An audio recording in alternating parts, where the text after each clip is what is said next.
pursuing BTech from NIT RAIPUR. Now I would like to answer few questions about myself for self-introspection. First one, if this is the last day of my life, would I have same plans for today? No, I definitely wouldn't. Today it's just a normal day doing assignments, relaxing and sleeping a good amount of time. But if it's the last day of my life, I would take a flight right now and go to my parents and talk, play and spend my remaining time with them. Instead of mourning about the time I have left, I'll spend it to the fullest. The next question is, when did I last push the boundaries of my comfort zone? There are two incidents. First for my physical comfort zone and the second was for my mental. The first one is around the time of lockdown. I was watching an anime called Naruto and there is a character named Might Guy in it. He is a hardworking character and he quoted that my motto is to be stronger than yesterday. If I have to, I will be stronger than half a day or even a minute ago. So this inspired me a lot.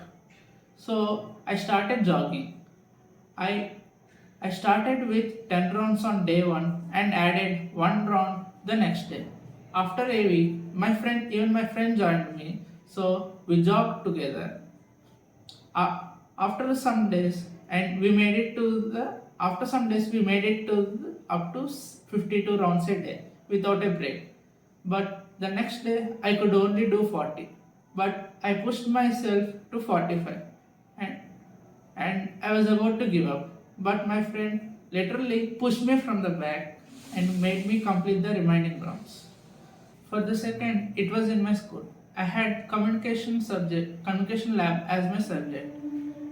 In the start, I just took the script from Google and pasted it as my own and tried to say it word by word. I was not good at it and I'm still not good at it. As a result, I used to get below average marks.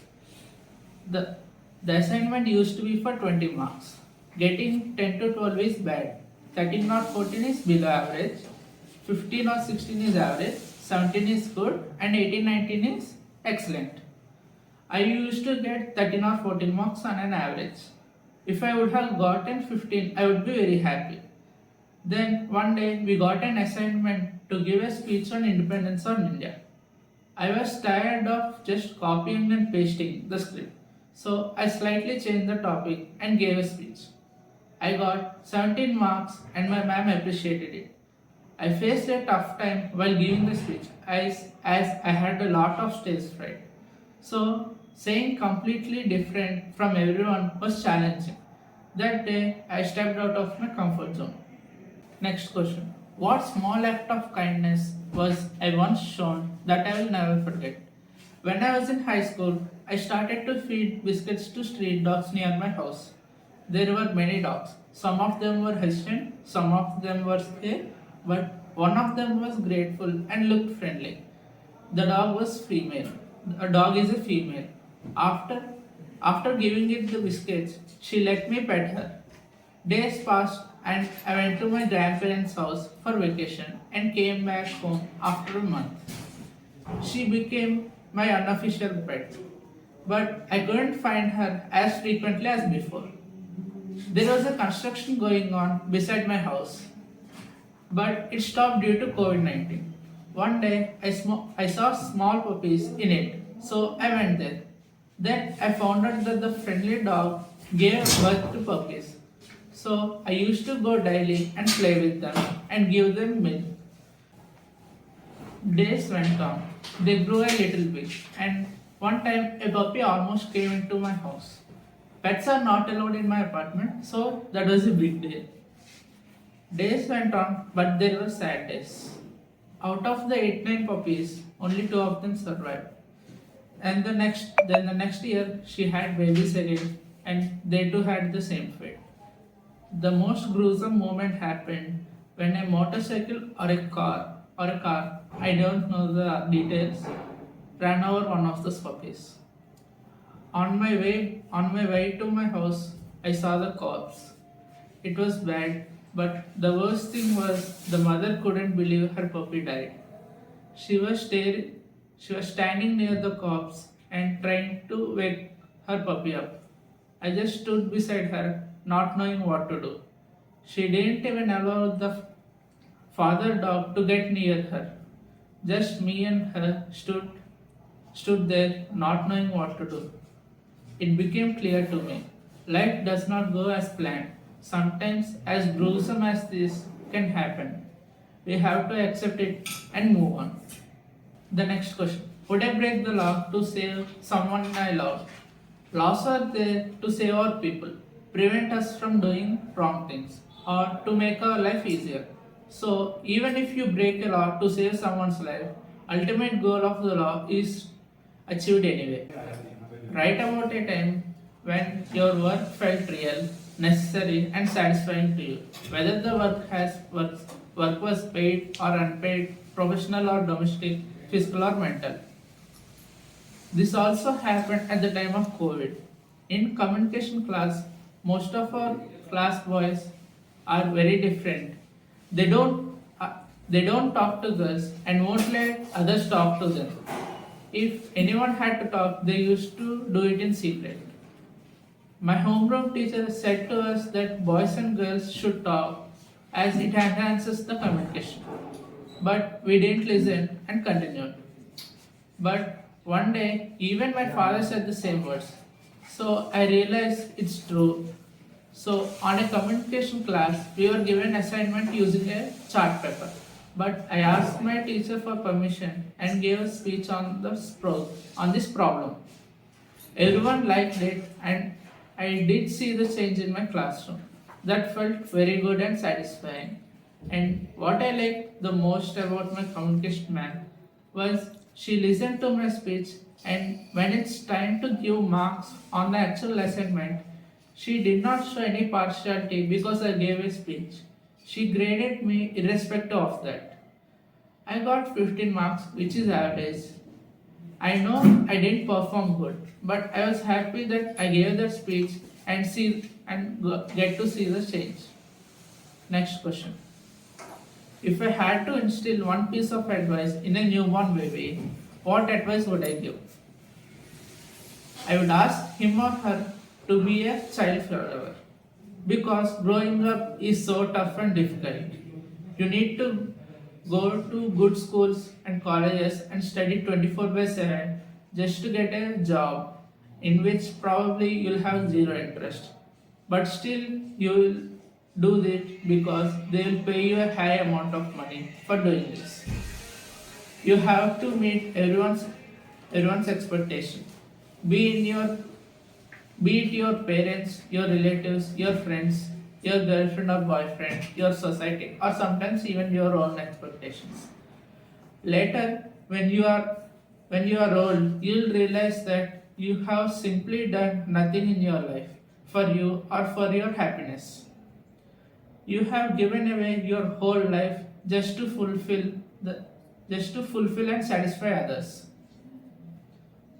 And the whole life of yours that you have lived was just an illusion and nothing else. But realistically speaking, you will grow. So my advice is the sooner you get a picture about your life, the better. Decide what you want to become when you grow up and never be lazy about it. And work hard for achieving this goal. If you don't, you will get into a trap. What's to choose, engineering or medical? When you start studying for them, you will be like, this is not what I wanted. And you will get the realization very late. The next question. Am I using my time wisely? I use some of my time wisely, especially when I focus on my studies, works, and spending time with the people who matter to me. However, I also waste a lot of time on distractions like phones and procrastination. So I know I need to set a clearer priorities and better limits for myself. The next question. Am I taking anything for granted? Yes, I often take my health, my daily comfort, and the presence of my family and friends for granted. I forgot how lucky I am to have a society, support, and basic needs met until something goes wrong and reminds me. Am I living true to myself? I am living true to myself only partially. There are moments when I follow my own values, but many times I still make choices mainly to please others or to avoid conflict instead of honestly expressing what I feel and what I want. The next question: who am I really? I am a person who values growth, emotional security, and meaningful relationships more than status or perfection. I have strengths like empathy and curiosity, but I also carry fear and doubts. And I am trying to become someone I can be genuinely proud of. The next question is: what worries me the most about the future? I worry most about my career, my financial stability, and whether I will be able to build a life that feels both successful and peaceful. I am also afraid that I might not use my full potential and that one day I might regret not taking certain opportunities. The next question: what am I really scared of? Deep down, I'm scared of falling, failing, being rejected, and not being good enough in the eyes of my family, society, and even myself. I am also afraid of emotional pain, like being misunderstood or abandoned, or sometimes this fear stops me from taking bold steps. The next question: what matters most in my life? What matters most in my life is my mental and physical health, the people I love and trust, and doing work that feels meaningful. I care more about the inner peace and real connections than that impressing others and just chasing recognition. Why do I matter? I matter because I can make a difference, even in small ways, in lives of people around me. My experiences, feelings, and abilities are unique, and I can support them. I can use them to support others, create positive challenges, and add values to the world. Next question: what have I given up on? I have given up on some dreams and interests that once excite me, like certain hobbies or ambitions that I thought were too difficult or realistic. Sometimes I stopped trying not because I truly lost interest, but because I was afraid of failing or not being supported. The next question: what do I need to change about myself? I need to become more disciplined with my time and reduce my habit of overthinking and speaking harshly to myself. I want to practice more self compassion and focus on taking consistent small actions instead of waiting for the perfect mood or perfect moment. The next question is: what do I want most in life? I want a life where I feel fulfilled, secure, and loved. I want enough financial stability to feel safe, deep, and honest relationships, to feel supported and meaningful work, so that I wake up feeling that my day has a clear purpose. Next question: which is worse, failing or never trying? For me, never trying is worse than failing.